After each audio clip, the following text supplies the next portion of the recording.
Hello mga kainday ko! Ayan, another day, another entry na naman tayo for today's video. Bilang isang content creator kasi talaga mga kainday ko ay kailangan meron tayong upload araw-araw. O ayan, kasama ko pa nga si Dudong JR sa aking entry ngayong umaga. Hindi niya kasi alam na nakatutok ang video ng camera sa amin dito sa may kusina. Buti na lang talaga, hindi niya masyadong napansin kasi kung hindi ay magagalit na naman yan. Ay, talaga naman! Gusto ko nga mga kainday ko ay good vibes lang tayo palagi sa umaga. Kaya eto may pasayaw pa nga ako habang iniinit ko yung ulam namin kagabi. Yes po mga kainday ko, kaya po talaga dinadamihan ko na yung ulam namin paggabi kasi nga yun din yung inaalmusal ng aking Dudong JR. At lagi ko nga din siya sinasabayan kumain ng almusal mga kainday ko kasi ang lungkot-lungkot naman kung siya lang kakain. O diba talaga naman ang yung Inday Maria ay napakaharot. Eto na lang kasi talaga mga kainday ko, yung nagiging banding namin dahil hindi na talaga kami nakakakain sa labas. Alam nyo naman na sobrang mahal ng bilihin, tapos magkano lang din yung sinasahod niya, tapos dalawa pa yung anak namin at nangungupahan pa. Kaya kapag nagkakasabay kami kumain, tapos dalawa lang kami, feeling ko nagdi-date kami. Talaga naman ang yung Inday Maria. Kiat na Bisaya talaga.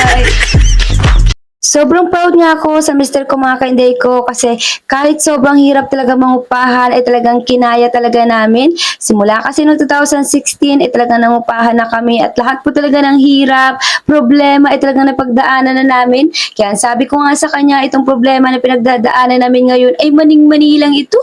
Kayang-kaya namin itong lagpasan lalo na't meron din akong income kahit papano dito sa pagiging isang content creator o di ba? Kaya kayo mga kainday ko, kung kayo ay namumblema kung paano kikita ng pera, ay talaga namang dito po talaga sa pagiging isang content creator kapag masipag ka lang po mag-upload, masipag kang mag-content, masipag kang gumawa ng mga video, ay talaga namang kikita at kikita ka. Basta sipagan lang talaga natin mga kainday ko sa lahat ng anggulo. Kasi alam nyo naman, ang inyong daddy Meta ay talagang gustong-gusto ng masipag. Ay, talaga naman! Wow! Ang sarap-sarap talaga mag-asikaso ng pagkain, lalo-lalo na sa mga mahal natin sa buhay. Ako talaga kasi mga kainday ko ay sanay na ako ang nag-aasikaso sa amin. Simula pa talaga nung nabubuhay ang aking mama at pa kami sa Dinagat Island nakatira ay talaga namang ako po talaga naasahan sa pagluluto, sa paghuhugas at pati na rin po sa pag-aalaga ng aking mama. Kaya ewan ko ba kung bakit ang hirap-hirap ng buhay ko ay naging mabuti naman ako sa mga magulang ko. Ay talaga naman! Wow!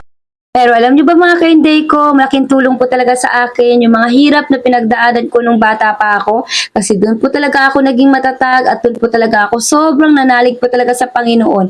Alam nyo ba kung hindi ako nagtitiwala sa kapangyarihan ng Panginoon, eh talagang wala na ako ngayon. Imagine na lang mga kainday ko, maaga kami nawala ng magulang tapos iniwan pa kami ng tatay ko. Pero kahit kailan po talaga mga kainday ko, ay never po talaga ako nagtanim ng sama ng loob sa aking papa dahil kinuha naman ako ng ate ko at dito ako pinaaral sa Maynila.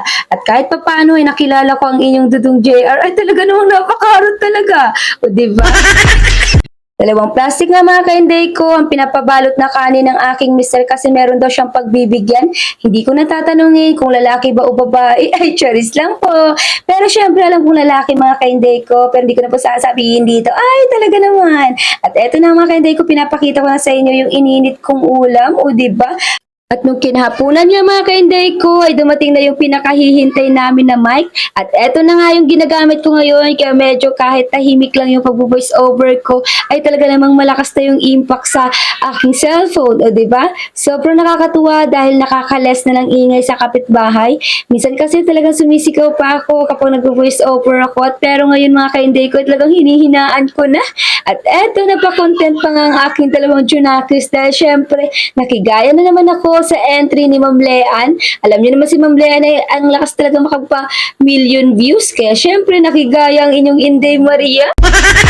At sinubukan ko nga dyan mga kainday ko, yayain ng aking mister na sumama sa aming content. Ang sabi ko sa kanya, hindi naman siya sasayaw, tatawa-tawa lang siya sa likod. Kaya buti na lang talaga napapayag ko siya mga kainday ko kasi alam mo bang ang tagal na tagal po talagang sa pilitan na pagko-content yan. Dahil sobrang napakahiyain po talaga yan sa camera. Ang sabi pa nga niya sa akin, ay yari ako nito bukas sa mga trabaho ko, aasa rin daw siya. Ang sabi ko nga sa kanya ay hayaan mo na dahil wala ka namang ginagawang masama. At alam ko naman na gustong-gusto mo din ay choice lang po.